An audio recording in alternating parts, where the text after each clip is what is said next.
Love is one of the most wonderful things ever.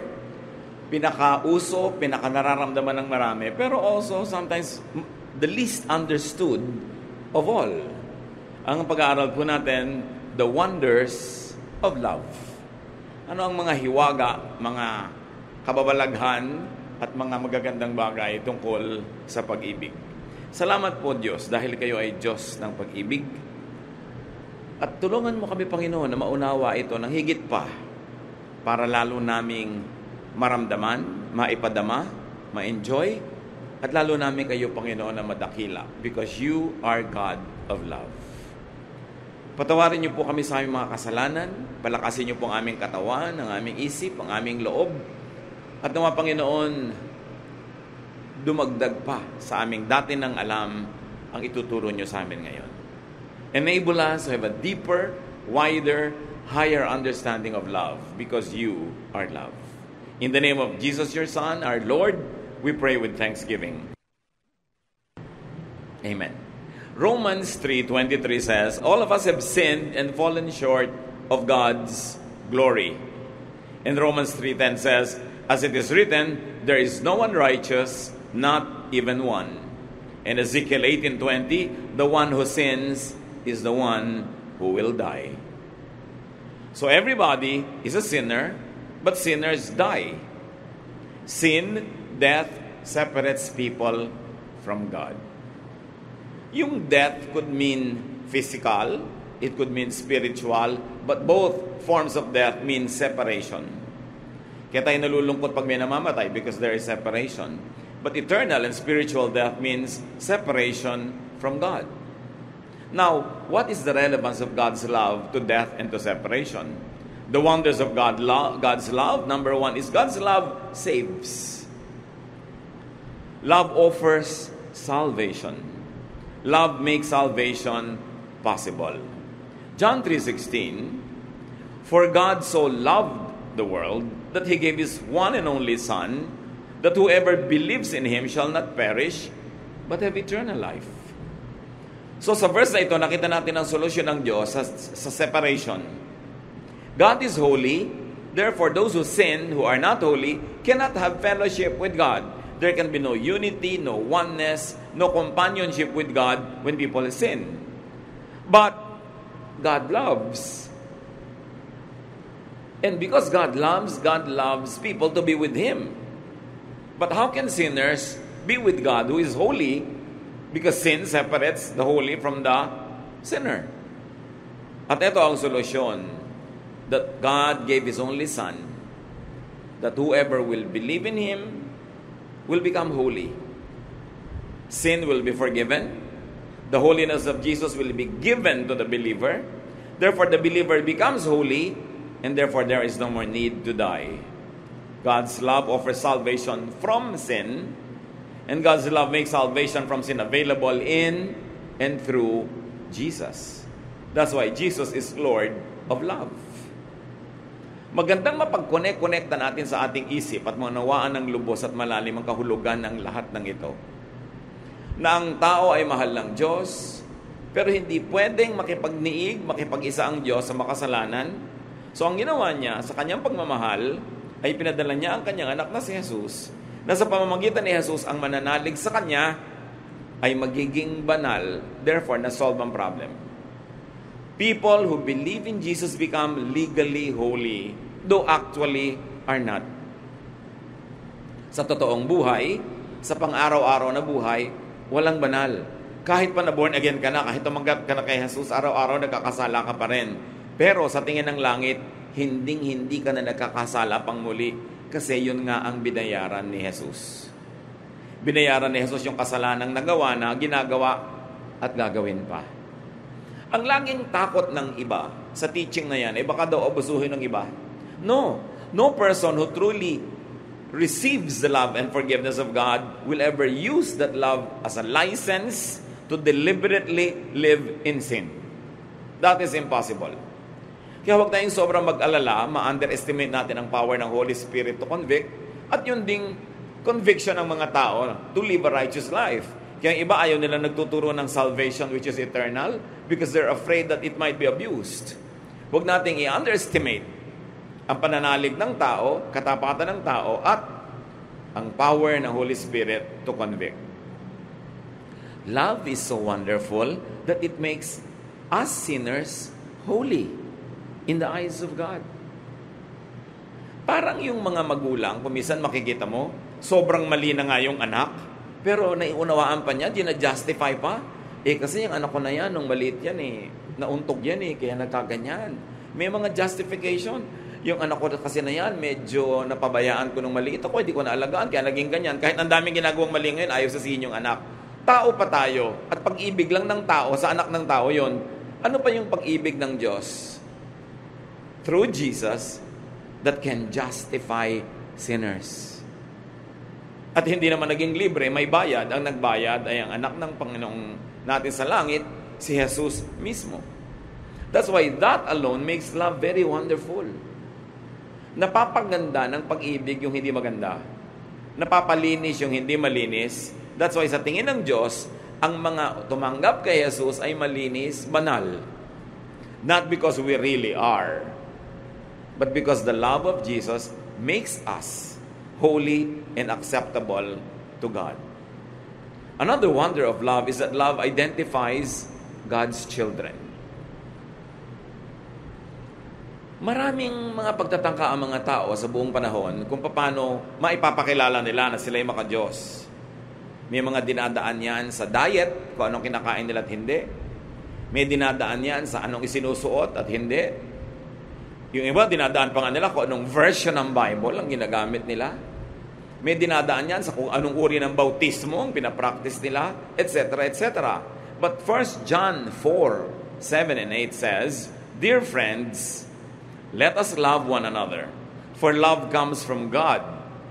Everyone who loves has been born of God and knows God. Whoever does not love does not know God, because God is love."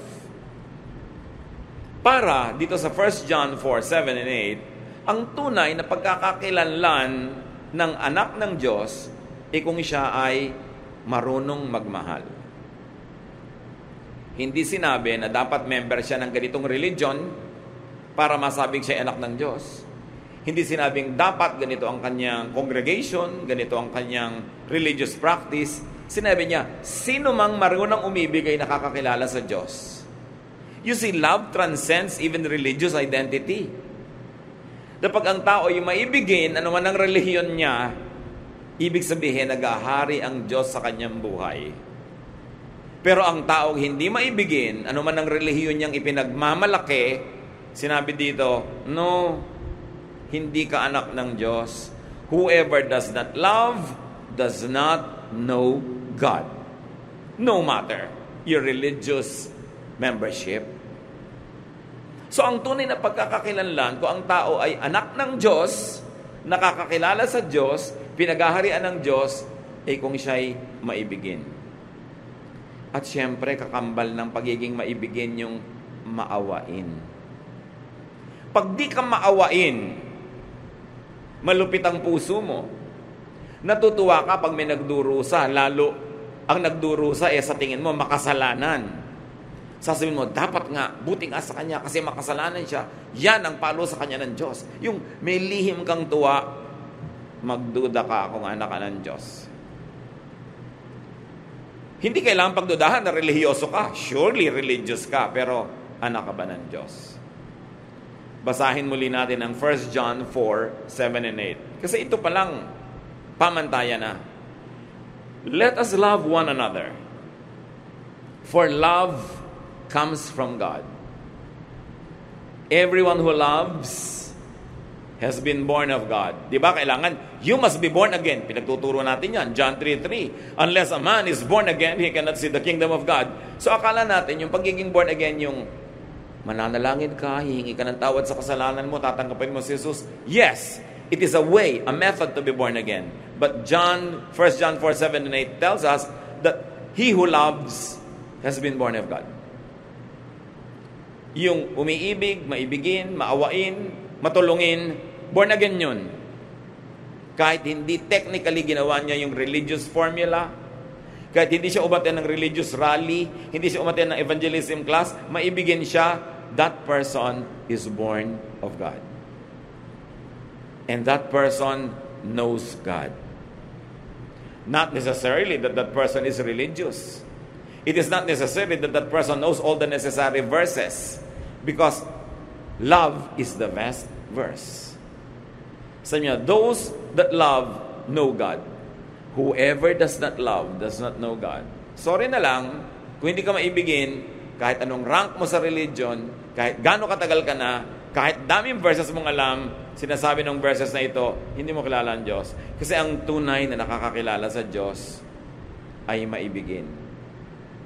At ang tunay na maibigin ay kilala ng Diyos. Yun ang mas importante. Nakilala ka ng Diyos na anak kanya. Sabi niya, why? Because God is love. Hindi sinabing God is religion, God is diet, God is baptism.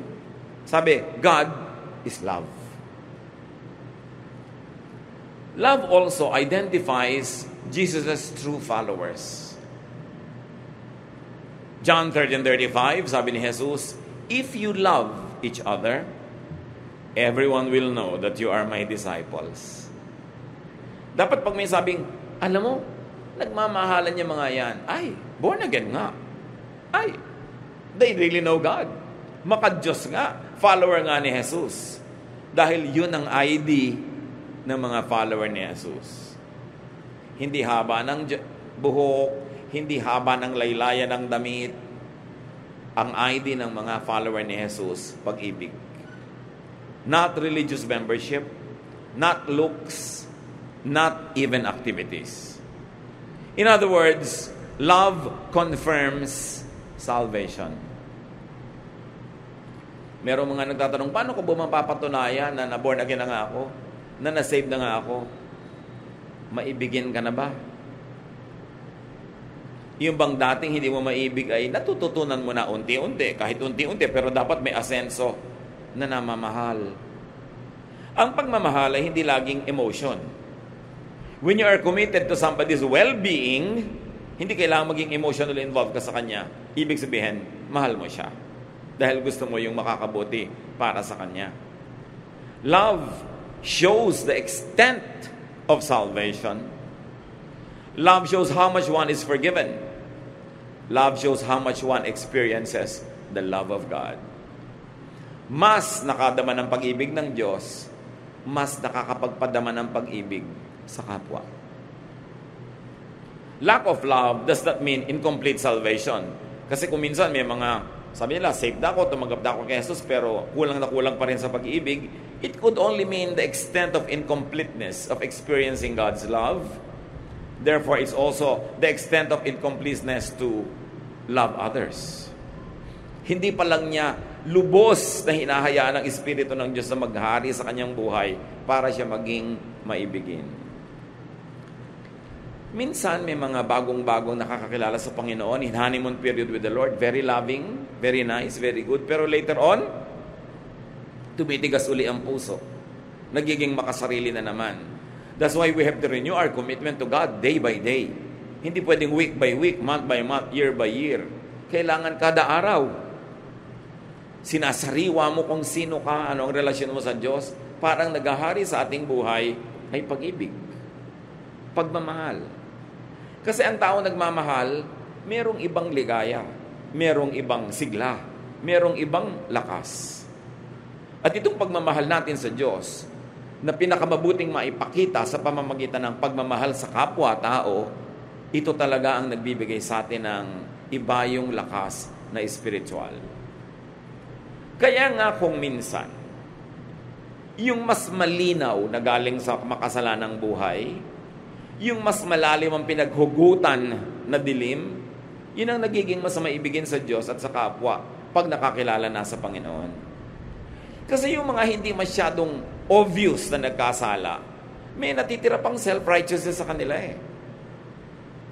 Sasabihin na, hindi naman malaki ang naging kasalanan ko. Hindi naman ako talagang katulad ng iba dyan, ang laki-laki ng kasalanan. Ang nagiging bunga tuloy, may natitirang yabang sa katawan at hindi lubos na nagiging maibigin Kasi iniisip, wala naman ako masyadong utang sa Diyos o utang sa humanity. Kaya yung babaeng sobrang obvious na makasalanan nung nakararap naman ng pagpapatawad ng Diyos, lalong naging obvious ang pagmamahal niya kay Jesus, undoubtedly sa kanyang kapwa. Kaya ang sabi ni Jesus sa Luke 7:47, "So I tell you that all her sins are forgiven. And that is why she has shown great love. But anyone who has been forgiven for only a little will show only a little love." Itong babae kasing ito, binasag niya ang napakamahal niyang pabango. Meron kasi mga alabaster jars nung araw na para matanggal mo yung laman na pabango sa loob, kailangan mong basagin. Wala namang roskas. Wala namang tapon na pangsara. So pag bubuksan mo na siya, ubusin mo na dahil binuksan mo na yung lalagyan. At ito ang binasag niya para ibuhos sa Panginoon yung pabango. Ang mahal-mahal, ang bango-bangong halimuyak. At nagtataka yung mga tao, sabi nila, kung talagang propeta tong Jesus na to, dapat alam niyang masamang babae itong humihipo sa kanya, iiyak-iyak dito, nagmiminisa sa kanya. At sabi ni Lord, bakit niyo tinitingnan? Kaya ganyan siyang magmahal sa akin. Sobra siyang makasalanan. Ang laki ng patawad na tinanggap niya, kaya ganun din siya kalaki na magmahal. Kayo, inaakala nyo, hindi naman kayo masyadong makasalanan, kaya heto, dumating ako dito, hindi nyo ako binigyan ng tubig panghugas ng paa ko. Hindi nyo na ako binigyan kahit mumurahing pabango to anoint me. Hindi nyo ako pinapansin dito. Dahil iniisip nyo, hindi nyo naman obligasyon yon kasi hindi naman kayo makasalanan. At yun kung minsan ang disadvantage, so ang mga kasalanan ay tago, lihim, o hindi obvious na kasalanan, pero kasalanan pa rin. Ang pakiramdam nila sa sarili nila, they are better than others. And because they feel that way, they act in a superior way. They do not serve very well. So they don't appreciate God's love as much as those who know that they have been forgiven in a big way. Kaya sabi niya, kung talagang ramdam mo na napatawad ka sa malaking paraan, malaki ka rin umibig. Malaki din ang pag-ibig mo. At nagbabasag ka ng mamahaling pabango para i-offer, hindi yung kung ano na lang pwede na. Pagka kasi iniisip ng tao, hindi siya masyadong makasalanan, ang pakiramdam niya, hindi rin niya masyadong kailangan ng pagpapatawad at hindi rin niya kailangan masyadong mag-make up at magbayad-bayad sa kanyang mga kasalanan. The amount of forgiveness is not determined by God's capacity or willingness to forgive because God loves to forgive completely. Kung ang natatanggap nating pagpapatawad ay hindi nalilimitahan ng kakayahan ng Diyos dahil kayang-kaya naman niya at gusto pa niya na magpatawad ng ganap, bakit merong hindi masyadong ganap ang natatanggap na kapatawaran o yung assurance ng kapatawaran o yung pag-ibig na kasama sa pagpapatawad ng Diyos? Kasi nalilimitahan ngayon ng kanyang pananalig sa sarili. The love we receive from God is not limited by God's capacity to give. It is limited by our capacity to receive. Konti ang natatanggap mo kasi maliit lang ang lalagyan na nakasahod. Pero kung malaki ang ilalagay mo doon na lalagyan, kayang-kaya pa rin punuin ng Diyos yun kasi kaya niyang punuin ang lahat. Gaano kaganap ang pagpapatawad ng Diyos sa ating kasalanan? Psalm 103 verse 12, "How far has the Lord taken our sins from us? Farther than the distance from east to west." At gaano kalayo ang silangan sa kanluran o yung dulo ng silangan sa dulo ng kanluran. Whatever that means to every generation, it only means one thing. Ang layo, layo, layo, layo noon. Hindi yun pwedeng magkadikit o magkalapit. At ganun daw kalayo, inilayo ng Diyos sa atin ang ating kasalanan nung tayo'y pinatawad. Kaya pandaraya ng kaaway, pagka ikaw ay tumanggap na sa Panginoon, nagsisi ka na, humingi ka na ng tawad, tapos inuusig ka pa rin ang budhi mo pagkatapos. Hindi mo natanggap ng buong buo yung benefit ng pagpapatawad. Although tinanggap mo yung buong pagpapatawad. Pero siguro may duda ka pa sa iyong isip. May nagbibigay sa'yo ng duda. Kaya tuloy, hindi mo na-enjoy yung full benefit of your membership in God's family, though you are already a full member because you have been forgiven. Kaya ang unang pandaraya ng kaaway sa atin ay tigasan ang ating puso, takpan ang ating mata at tenga, ilayo tayong makarinig ng mensahe ng kaligtasan sa pamamagitan ni Jesus. At kung hindi napigil ng kaaway na mangyari yon, ang susunod niyang gagawin ay babawasan niya, pipigilan niya na lubos nating maunawa anong ibig sabihin ng mapatawad. Babawasan niya ang ating peace of mind, dadagdagan niya ating guilt feelings, bibigyan tayo ng mga duda tungkol sa ating salvation. Kasi kung hindi niya maaagaw yung salvation sa atin, aagawin niya yung joy of salvation. Why? Because the devil comes only to steal, kill, and destroy. Ang magagandang bagay na gusto ibigay sa atin ng Panginoon ay pipilitin ng diablong papangitin, sirain, or at least bawasan. Habang maibigin ka, ngayon, ang nagiging psychological effect nun sa'yo, mas nararamdaman mo na anak ka ng Diyos. Pero pagka ang pinairal mo ay yung hindi mo maibigin aside, doon ka papasukin ng kaaway para bigyan ka ng duda kung saved ka nga o kung blessed ka nga. Doon ka papasukan ng mga duda, doon ka papasukan ng mga fears, mga insecurities. Kaya sabi sa Bible, do not give the devil a foothold. Huwag mong bigyan ng matutungtungan kahit kapraso dahil tutungtong siya doon at kakapit. At pag hindi ka maibigin, alam niyo sa puso ng tao, merong maibigin na side at merong hindi maibigin na side. Pag ang sinunod mo yung hindi mo maibigin na side, doon ka nagpapapasok kay Satan ng mga influences niya. Kaya yung mga hindi maibigin, mas maraming multo sa buhay yan eh. Mas maraming fears. Mas maraming selfishness. Kahit naman sila gano'n ka-selfish, hindi pa rin sila masatisfy sa selfishness nila, palala lang ng palala. That's why do not give the devil a foothold. And one of the best ways to not give the devil a foothold is to exercise love instead of hate. To be loving instead of unloving. Kasi pwede mong pagpilian, kapatid, at any day, any moment, kung alin sa yung dalawang mukha ang hiharap mo sa tao, yung maibigin o yung hindi. But when you show them your loving face, and when you extend to them your loving arm instead of your punishing arm and hands, when you give them your love instead of your hatred, when you give them your understanding and forgiveness instead of judgment, inuubusan mo ng space si Satan sa iyong puso. Nilalakihan mo yung space for Jesus. At ang resulta nun, mararamdaman mo sa iyong personal life. Mas payapa, mas tahimik, mas nagtitiwala, mas masaya. The amount of forgiveness that we receive is determined by how much people confess and surrender to God. So, ang pinagtatapat mo, ang hinihingi mo ng tawad ay ito lang, yun lang ang mararamdaman mo na napapatawad. Kaya, dapat kompleto eh. Magsusuko ka sa Diyos, buo. A one-half Christian is a one whole lie. It is a one whole nonsense. Kailangan buo. Kaya ang gusto ng Lord, laging buo. Sabi niya, huwag niyong asahan na kung nagdadalawang loob kayo, hati ang loob niyo. Para kayong isang dumi lang na sinisiklot-siklot ng alon, kung saan kayo hipa ng hangin, doon kayo pupunta. Kung nagdadalawang loob kayo at hati kayo, huwag niyong asahan na mapagpapala kayo ng Diyos. Ang gusto niya, buo. Buuin.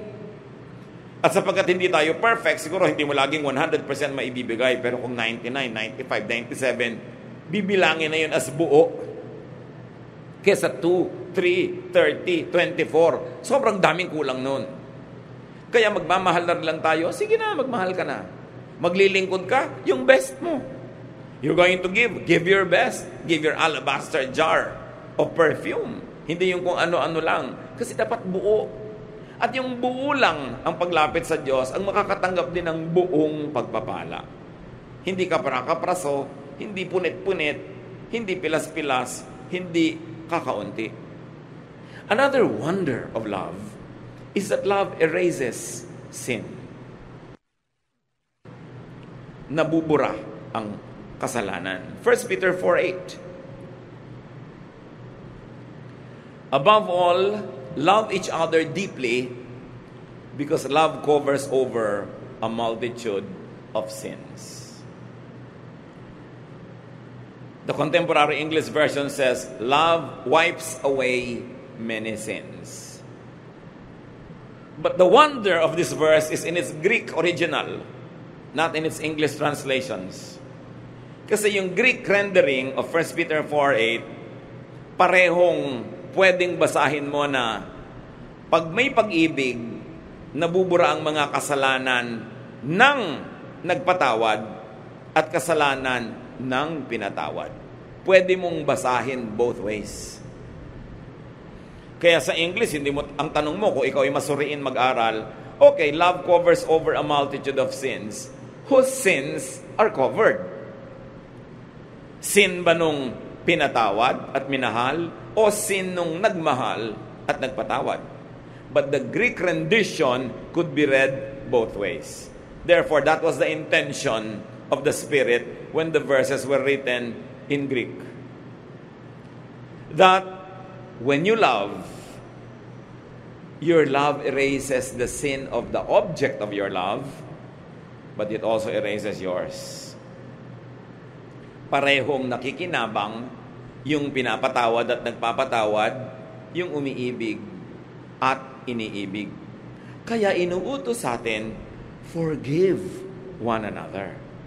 Because if you do not forgive others, God also won't forgive you. Because if your love or lack of it will not erase other people's sins, there's also no love that will erase your own sin.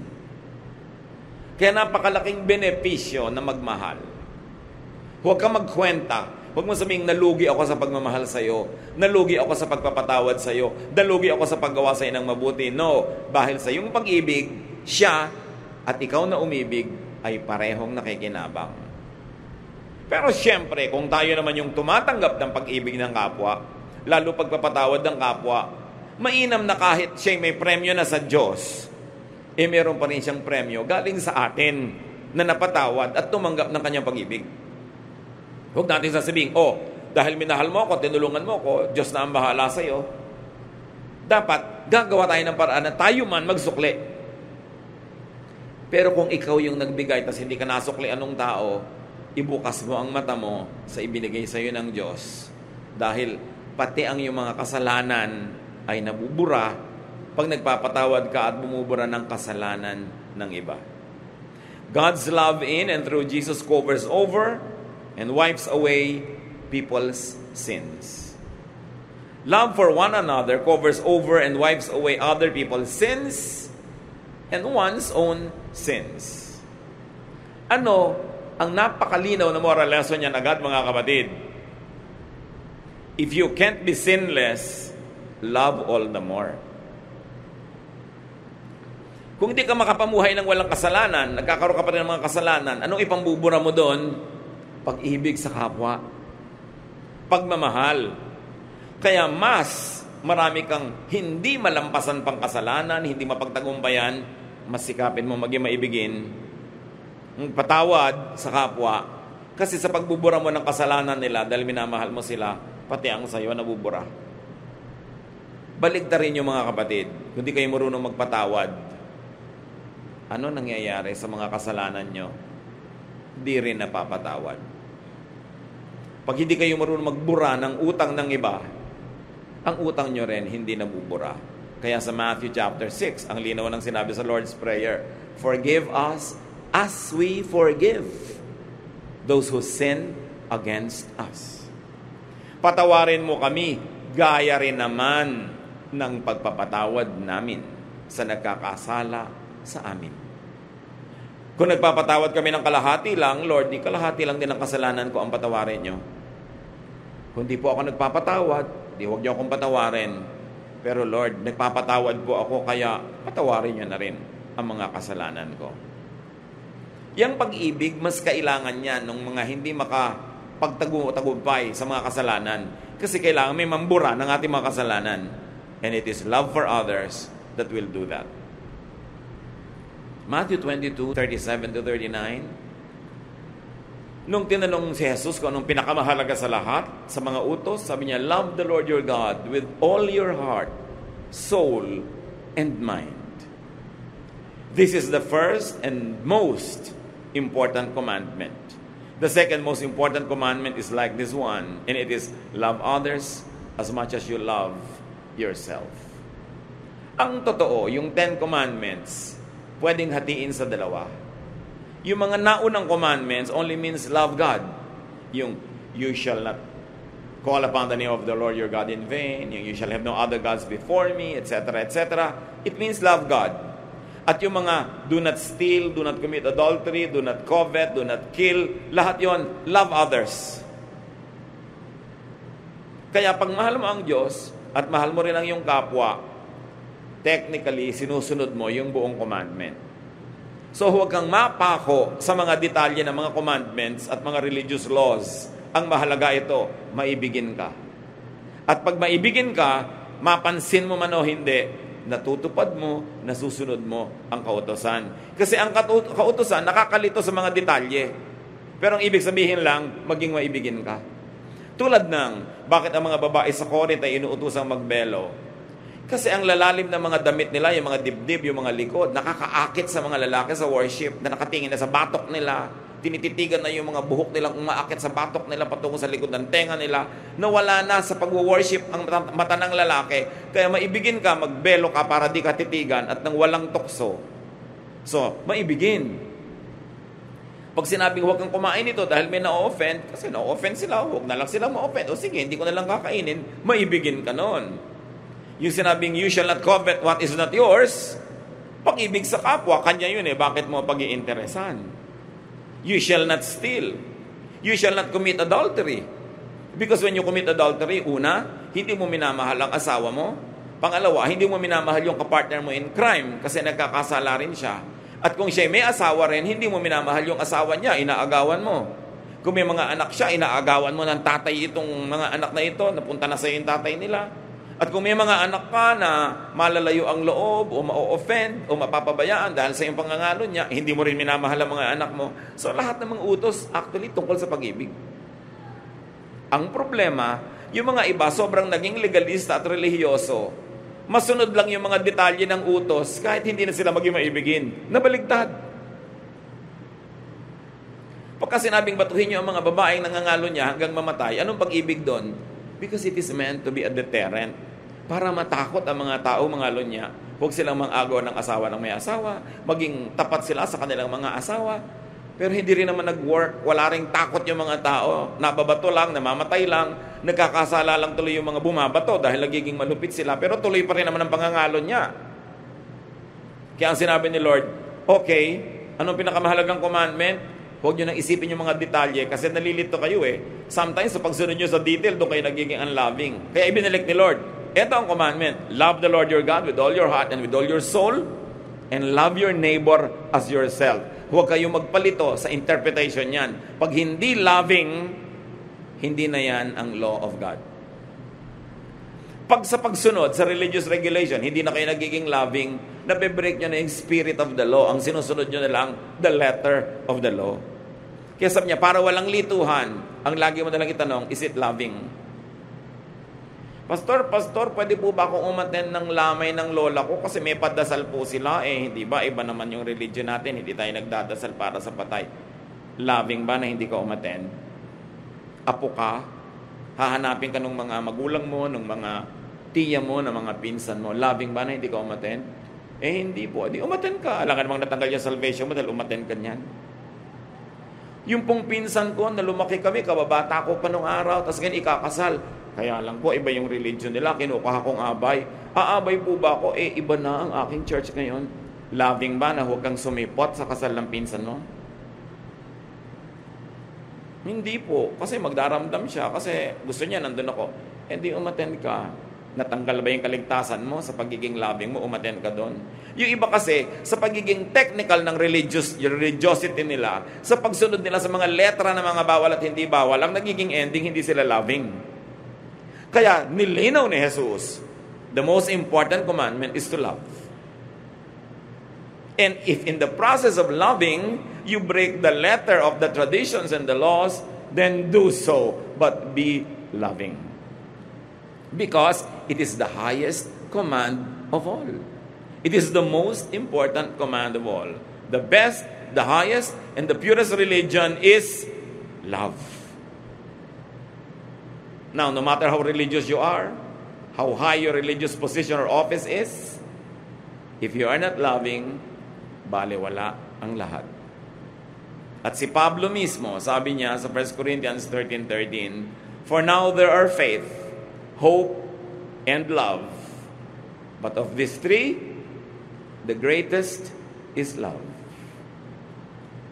Greater than faith? Can you imagine that? Greater than hope?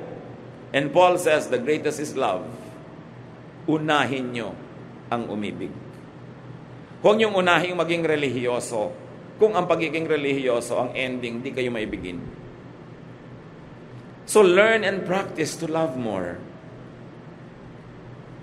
Mga kapatid, kahit gaano kahaba ng eternal life nyo, isa lang ang buhay nyo dito sa mundo. Isa lang. Minsan lang. Huwag niyong palampasin na hindi kayo nagmahal at hindi kayo minahal dahil hindi kayo kamahal-mahal. Tulungan nyo naman ang mga tao na mamahal kayo. Huwag niyong gawin ang sarili nyo na hateful. Gawin nyo ang sarili nyong attractive to the power of love. Pag-practice na magmahal. Kung pipili kayo at makakapili kayo ng magmahal at hindi magmahal, piliin nyo magmahal because God is love. Maraming pwedeng approaches. Use the loving approach. And also open up to being loved. Payagan nyo ang mga taong mahalin kayo. Kung minsan sa sobrang dala sa buhay, ayaw nang maniwala sa pag-ibig. Ayaw magmukhang nauuto, nabobola. So ayaw na lang tumanggap ng kahit anong uri ng affection. But remember, allow people to love you. May magiging fake siguro. Huwag nyo na lang masyadong payagan kung di kayo sure. Pero hayaan nyo mag-express sa mga tao ng pag-ibig sa inyo, ng pagmamahal. Alam nyo, may mga tao alukin mo, gusto mong kumain, hindi, ayoko. Yung ayaw agad, refuse agad, usually, pride lang yun eh. Ayaw magmukhang interesado, o ayaw magmukhang patay gutom, o kaya, basta ayaw magkaroon ng utang na loob. Ayaw magmukhang may need for others, kaya laging nagre-refuse. At yun ang sinasabi ko, open up yourself to love. Masusuri nyo naman kung ang nag-aalok sa inyo ay mahal palang sumingil later. Pwede nyong iwasan yon. Pero masusuri nyo rin yung talagang affection. Marami mga tatay, hindi nila ino-open yung sarili nila sa love and expressions of love ng kanilang sariling asawa o ng mga anak. Laging kala mo mga monumentong bato. Yung ayaw umiyak, ayaw mag-express ng love. Buti nga ngayon may mga tatay nang nagsasabi ng I love you sa anak.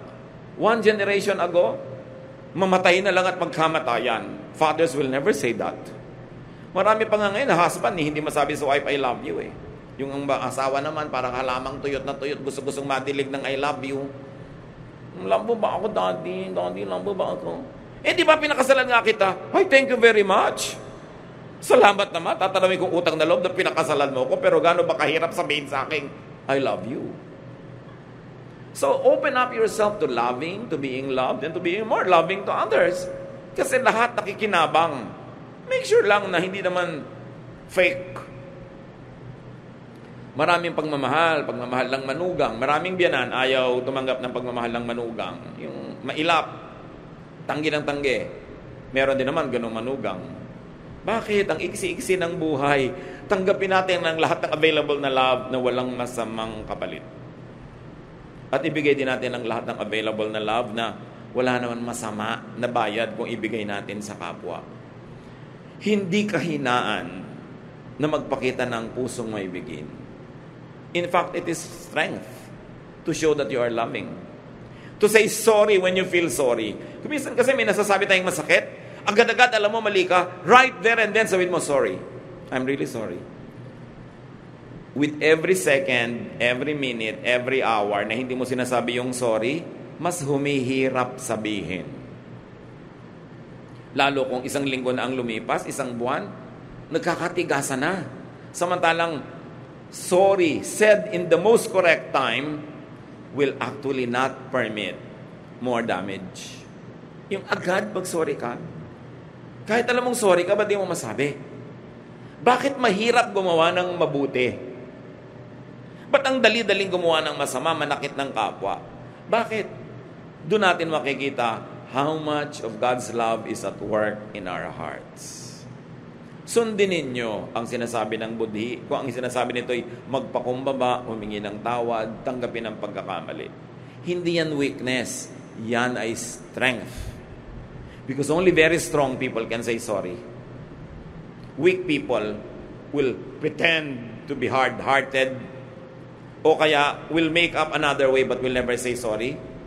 But it really takes great courage and it takes great character to be able to do that. Open up to being loved and let people love each other. Huwag kayong mainis, mainggit pag may nagmamahalan.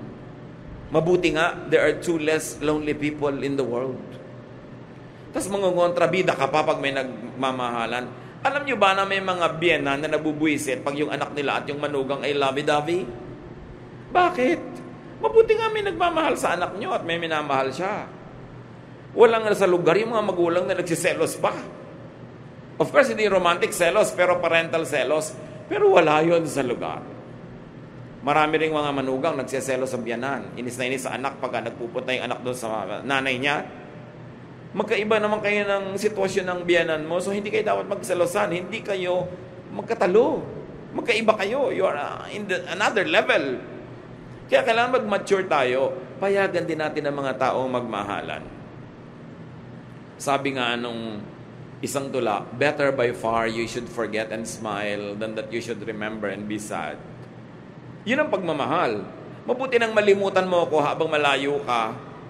Kesa naman naaalala mo ko malungkot ka, limutin mo na ako na masaya ka. Love, ha? Pero iba, bakit ang saya-saya mo dyan? Nakita ko sa Facebook, ang laki-laki ng tawa mo. Anong gusto mo? Malungkot ako. Ikaliligaya mong malungkot ako dahil wala ako sa feeling mo. What kind of love is that? Allow people to be happy. And allow yourself to be happy. Pero siyempre, may hangganan yung asawa mo at hindi mo asawa, magkaiba yun. Dapat hindi ka doon kumukuha ng ligaya sa hindi mo asawa. At huwag mo nang piliting paligayahin yung hindi mo naman asawa. Ang dami namang mapapaligaya, mga ulila dyan. Diba? Mga ibang mga kawawa. Pero ilagay sa lugar, mga kapatid. How much do you love your spouse? Ipagpalagay na 80 o 85%. Ganon din mo ba ina-express or less? Dapat pareho lang. Dapat nga mas mataas pa doon yung rating. Love. Be loved. At tulad ng sinabi ko mga kapatid kanina, help others love you. Bawasan yung mga pangit na ugali. Gawin natin mas masaya tayong kasama, mas mabuting kasama, para madali tayong ibigin. Kasi pag hindi tayo naiibig ng iba, pati sila nagsasuffer, pati sila nalulugi. So, be lovable and love because God is love. Ama namin sa langit. Dapat alam na namin ang mga bagay na ito, pero masarap na ginugunita, inaalala, sinusuri ang mga sarili namin. Loving ba kami? Yung mga tao na right nila na tumanggap ng pag-ibig sa amin, tumatanggap pa sila, O Diyos. At yung mga taong duty nila na mahalin kami, pinapanindigan ba nila yung duty na yon? Nagkakagulo-gulo ang mundo dahil kung saan-saan kaming mali tumatayo. Turuan mo kami, Lord, na maging maibigin, mahalin sa tamang paraan, ang mga tamang taong dapat mahalin sa paraan na yon, at huwag kami magmahal sa maling paraan. Huwag kami padala sa mga romantic love na nakakasira ng pamilya ng may pamilya, na nangaagaw ng asawa ng may asawa. Turuan mo kami, Lord, to love with godly love. Yung pag-ibig na galing sa inyo, malinis, mabuti, mabait. At ganoon din naman, turuan mo kami maging appreciative of other people's love and their expression of it. Huwag kami ma-conscious. Huwag kaming maging uncomfortable when people love us. Teach us, Father. Pagbulay-bulayan natin, sumandali ang kahulugan nito sa ating buhay. Minsan lang tayong mabuhay sa mundo. Kailangan natin ng pagmamahal At kailangan din natin magbigay nito. Lord, ngayon sa ilang saglit ng aming pananahimik, ipaalala nyo sa amin kung may pagkukulang kami sa mga taong dapat namin mahalin. Ipaalala nyo rin kung may pagkukulang kami in a way na hindi namin tinutulungan yung iba na maging kaibig-ibig kami. At ipaalala nyo rin, Panginoon, kung tumatanggi kami sa pag-ibig na dapat naman naming tanggapin. Let love rule our lives, and let our life and our faith be defined by love. Spend some time with our loving God and hear His voice.